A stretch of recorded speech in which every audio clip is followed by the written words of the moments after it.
இந்த செய்தியை உங்களுக்காக வழங்குவது அருண் மசாலா. 1983 ஆண்டிலிருந்து தரத்துடன் தன்மை மாறாத அறுசுவை சமையலுக்கான அருண் மசாலா.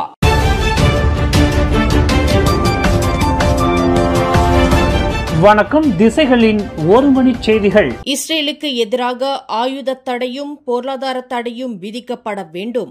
ஐநா பொது சபையில் மலேசியா வலியுறுத்து. இஸ்ரேலுக்கு எதிராக ஆயுத தடை மற்றும் பொருளாதார தடைகளை விதிப்பதற்காக ஐநா பாதுகாப்பு கவுன்சிலின் நெருக்கமான ஒத்துழைப்பை நாட வேண்டும் என்று தி ஹேக் குழுவை வலியுறுத்தியுள்ளது மலேசியா. ஐநா சாசனத்தின் 7வது அதிகாரத்தை பயன்படுத்தி கவுன்சிலை தூண்டுவதற்கு இது மிக முக்கியம் என்று மலேசிய வெளியுறவு அமைச்சர் டத்தோஸ்ரீ முகமது ஹசான் தெரிவித்துள்ளார். நேற்று வெள்ளிக்கிழமை ஐநா பொது சபையின் 80வது அமர்வில் பாலஸ்தீன விவகாரம் தொடர்பான தி ஹேக் குழுவின் உயர்மட்ட அமைச்சர்கள் கூட்டத்தில் பேசிய முகமது ஹசான் இதனை தெரிவித்துள்ளார். காசாவில் நடைபெற்று வரும் இனப்படுகொலைகளை நிறுத்துவதற்காக இஸ்ரேலை தனிமைப்படுத்தி அழுத்தம் கொடுக்க இம்முயற்சிகள் கை கொடுக்கும் என்றும் அவர் குறிப்பிட்டுள்ளார். அதேவேளையில் இஸ்ரேலுக்கு வழங்கப்பட்டு வரும் ராணுவ பொருட்கள் மற்றும் தொழில்நுட்ப சாதனங்களை நிறுத்த தி ஹேக் குழு அமைதி விரும்பும் நாடுகளை ஒன்று திரட்ட வேண்டும் என்றும் முகமது ஹசான் வலியுறுத்தியுள்ளார். இன்று செப்டம்பர் 27ஆம் தேதி முதல் புடி மடானி ரான் 95 திட்டத்தின் கீழ் சுமார் 3 லட்சம் ராணுவத்தினரும் காவல்துறையினரும் லிட்டருக்கு 1 ரிங்கெட் 99 காசுகள் விகிதம் மானிய விலை பெட்ரோலை பயன்படுத்த தொடங்கியுள்ளனர். நடப்பு சந்தை விலையில் லிட்டருக்கு 2 ரிங்கெட் 5 காசாக இருக்கும் ரான் 95 ரக பெட்ரோலை கட்டம் கட்டமாக மக்களுக்கு வழங்க அரசு திட்டமிட்டுள்ளது. அதன் அடிப்படையில் முதற்கட்டமாக இன்று முதல் ராணுவத்தினரும் காவல்துறையினரும் மானிய விலையில் பெற தொடங்கியுள்ளனர். அடுத்த கட்டமாக வரும் செப்டம்பர் 28 முதல் B40 பிரிவைச் சேர்ந்த மக்களும் செப்டம்பர் 30ஆம் தேதி முதல் சுமார் 16 மில்லியன் மலேசியர்கள் இம்மானிய விலை திட்டத்தில் பயனடைய உள்ளனர். நேற்று வெள்ளிக்கிழமை இரவு லிட்டில் பாகிஸ்தான் என்றழைக்கப்படும் ஜலான் சுல்தான் அஸ்லான் ஷாவில் கோலாலம்பூர் குடிநுழைவுத்துறை அதிகாரிகள் நடத்திய அதிரடி சோதனையில் சட்டவிரோதமாக தங்கியிருந்த 199 பேர் கைது செய்யப்பட்டுள்ளனர். அப்பகுதியில் உள்ள அலுவலகங்கள், உணவகங்கள், கடைகள் உள்ளிட்ட பல இடங்களில் நடத்தப்பட்ட சோதனையில் பாகிஸ்தான், இந்தியா, வங்கதேசம் உள்ளிட்ட பல நாடுகளைச் சேர்ந்தவர்கள் கைது செய்யப்பட்டதாக கோலாலம்பூர் குடிநுழைவுத்துறை இயக்குநர் வான் முகமது சௌபி வான் யூசுப் தெரிவித்துள்ளார். அதேவேளையில் இச்சோதனையின் போது பலர் அங்கிருந்து தப்பியோட முயன்றதாகவும் சிலர் மயக்கமடைந்து கீழே விழுவது போல் நடித்ததாகவும் அவர் குறிப்பிட்டுள்ளார்.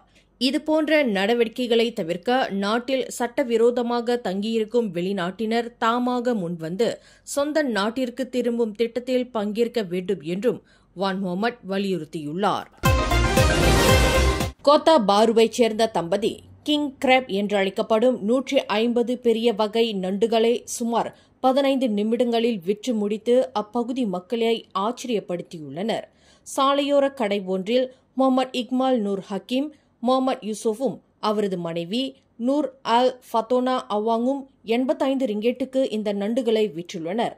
ஆடம்பர கடல் உணவாக பார்க்கப்பட்டு வரும் இந்த கிங் கிராப்பை மக்களுக்கு மலிவு விலையில் வழங்கி எல்லோரும் அதனை சுவைக்க வேண்டும் என்பதே தங்களது நோக்கம் என்றும் அவர்கள் தெரிவித்துள்ளனர்.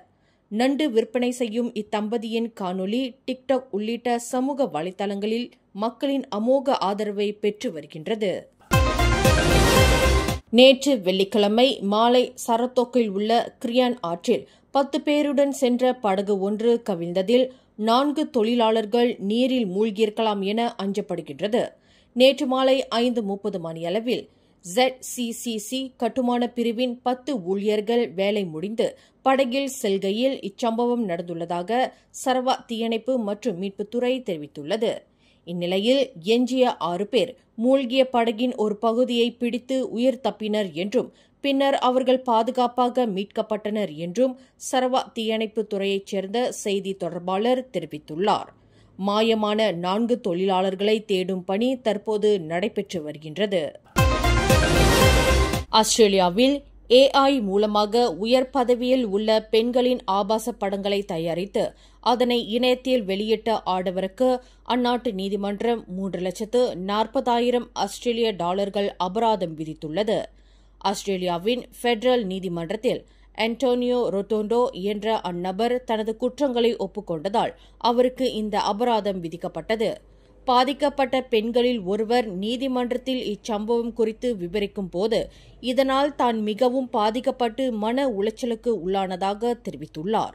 இந்நிலையில் அந்நபர் காணொலிகள் வெளியிட பயன்படுத்திய டீப் ஃபேக்ஸ் இணையதளம் உடனடியாக முடக்கப்பட்டது. கடந்த வியாழக்கிழமை ரவாங் புக்கிட் பெருந்தோங் பகுதியில் பல உணவகங்களில் உலுஸ்லாங்கூர் நகராட்சி கவுன்சில் நடத்திய ஒருங்கிணைந்த சோதனையில் அதிர்ச்சியூட்டும் பல சுகாதார மீறல்கள் கண்டறியப்பட்டுள்ளன. உணவுப் பொருட்கள் சேமித்து வைக்கப்பட்ட இடங்களில் எலியின் கழிவுகள் காணப்பட்டதோடு கழிப்பறைகளும் மிக அசுத்தமாக இருந்ததாக சுகாதார அதிகாரிகள் தெரிவித்துள்ளனர். அதேவேளையில் உணவு தயாரிக்கும் பணியாளர்கள் அடிப்படை சுகாதார நடைமுறைகளை கடைபிடிக்காமல் இருந்ததும் கண்டறியப்பட்டுள்ளது. இதனையடுத்து 8 உணவகங்களுக்கு சுமார் 18,750 ரிங்கெட் அபராதம் விதித்த அதிகாரிகள் ஒரு உணவகத்தை 14 நாட்களுக்கு மூடவும் உத்தரவிட்டுள்ளனர். இந்த செய்தியை உங்களுக்காக வழங்கியது அருண் மசாலா.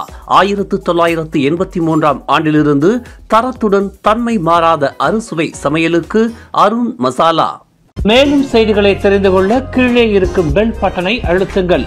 உங்கள் மகிழ்ச்சியை வெளிப்படுத்த லைக் மற்றும் ஷேர் செய்யுங்கள். தொடர்ந்து திசைகளோடு இணைந்திருக்க சப்ஸ்கிரைப் செய்யுங்கள்.